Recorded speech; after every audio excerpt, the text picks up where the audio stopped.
আসসালামু আলাইকুম, সবাইকে স্বাগতম। প্রিয় শিক্ষার্থী বন্ধুরা, আজকে আমি জাবেদা ও হিসাব সমীকরণ সংক্রান্ত বরিশাল বোর্ড 2017 সালে যে সৃজনশীল প্রশ্ন এসেছিল ওই প্রশ্নটির সঠিক সমাধানের চেষ্টা করব।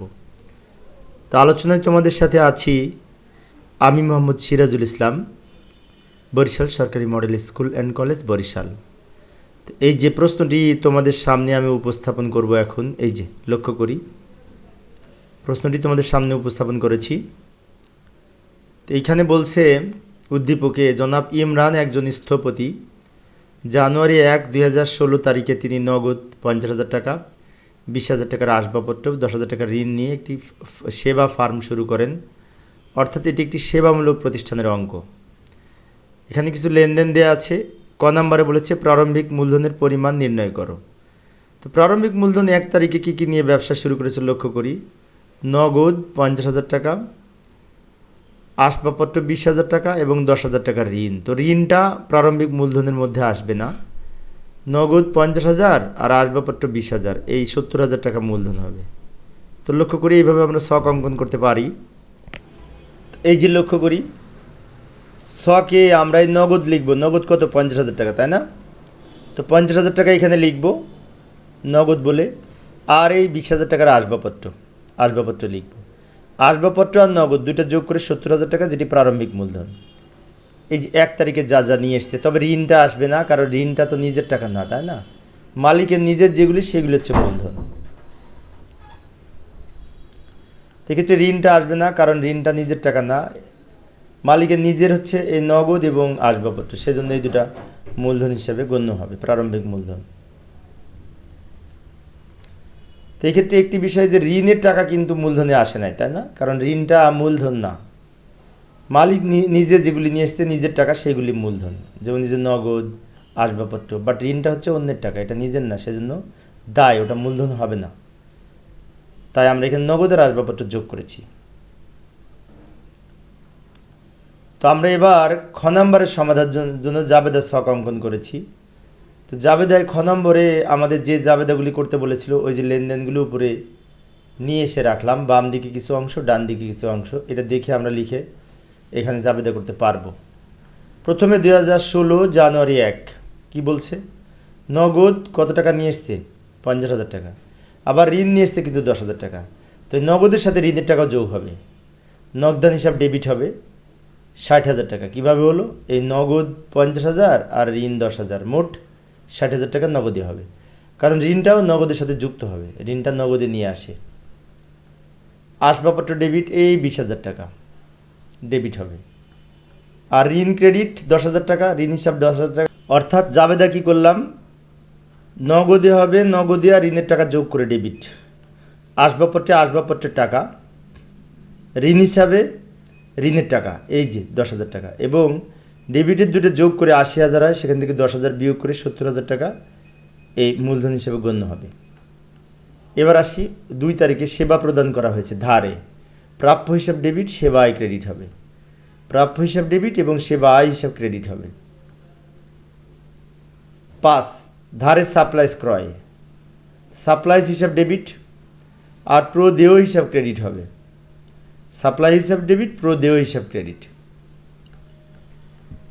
16 তারিখ সহজ, ভাড়া প্রদান, তাই না? ভাড়া হিসাব ডেবিট হবে, ভাড়া খরচ বৃদ্ধি পেলে ডেবিট হয়, আর নগদান হিসাব ক্রেডিট হবে। ঋণ পরিশোধ করা হলে ঋণ দায় কমে গেলে ডেবিট হবে, তাই ঋণ হিসাব ডেবিট এবং নগদান হিসাব ক্রেডিট। নগদে ঋণ পরিশোধ করা হয়েছে, অর্থাৎ নগদে ঋণ পরিশোধ করা হয়েছে, সেজন্য ঋণ হিসাব ডেবিট আর নগদান হিসাব ক্রেডিট হবে। এইভাবে আমরা জাবেদা লিখতে পারি। তো এবার আবার আমরা সেই গ নাম্বারে চলে যাব। খ নাম্বার শেষে হিসাব সমীকরণের এই যে ছক আমি আগে থেকে অঙ্কন করে রেখেছি, যাতে তোমাদের সময় সেভ করা যায়। তারিখ এ সমান এল প্লাস ওই, তাই না? পরে ভিতরে লিখব। কিভাবে লিখব? নগদ আছে নগদে লিখব, আসবাবপত্র আছে লিখব, প্রাপ্য হিসাবে যে ধারে সেবা প্রদান করা হয়েছে প্রাপ্য হিসাব, সাপ্লাইজ কেনা হয়েছে এবং আসবাবপত্র, এগুলি সম্পদ, 4টি সম্পদ। আর দায় পাশে যে প্রদেয় হিসাব আছে, ব্যাংক ঋণ আছে, প্রদেয় হিসাব ঋণ এবং মূলধন। এইভাবে আমরা লিখতে পারি। তো আমাদের উপরে লেখা শেষ, এবার অঙ্ক করব। 2016 জানুয়ারি 1 নগদ কত টাকা নিয়ে এসছে? 50,000 নগদ আর ঋণ দুটো যোগ করে 60,000 টাকা নগদের ঘরে হবে।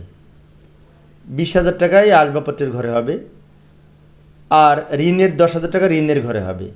এবার মূলধনে কত লিখব? 60,000 আর এই 20,000, 80,000 থেকে 10,000 বাদ দিলে 70,000 টাকা মূলধনে হবে। অর্থাৎ এই নগদ এবং আসবাবপত্র এই দুটো যোগ করে যে 70,000 টাকা, সেটা মূলধন হিসেবে গণ্য হবে। মন্তব্যের ঘরে লিখব প্রারম্ভিক মূলধন। 2 তারিখ, ধারের সেবা প্রদান করলে প্রাপ্য হিসাব বাড়ে, প্রাপ্য হিসাবে যোগ হবে, এবং সেবা প্রদান করার ফলে আয় বৃদ্ধি পায়, তাই মূলধনের সাথে যোগ হবে। এবার আসি 5 তারিখ। 5 তারিখে সাপ্লাইস কেনা হয়েছে ধারে, সাপ্লাইস বৃদ্ধি পাবে, সেজন্যই যে সাপ্লাইসের ঘরে সাপ্লাইসের সাথে যোগ করব। আর একবার কোথায় লিখব? যেহেতু ধারে কেনা হয়েছে, প্রদেয় হিসাব বৃদ্ধি পাবে, প্রদেয় হিসাবের সাথে যোগ করব। এরপরে 16 তারিখ, ভাড়া প্রদান করা হয়েছে, তাই না? তো ভাড়া প্রদান করার ফলে নগদ টাকা কমবে, নগদে মাইনাস করব।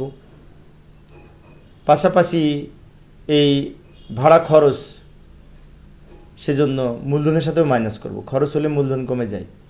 পাশে লিখব ভাড়া খরচ। 31 তারিখ, ঋণ পরিশোধ করা হয়েছে, তো নগদ টাকা কমবে, পরিশোধ করা হলে নগদ থেকে মাইনাস হবে, এবং ঋণ নগদে পরিশোধ করা হলে ঋণও কিন্তু কমে যায়।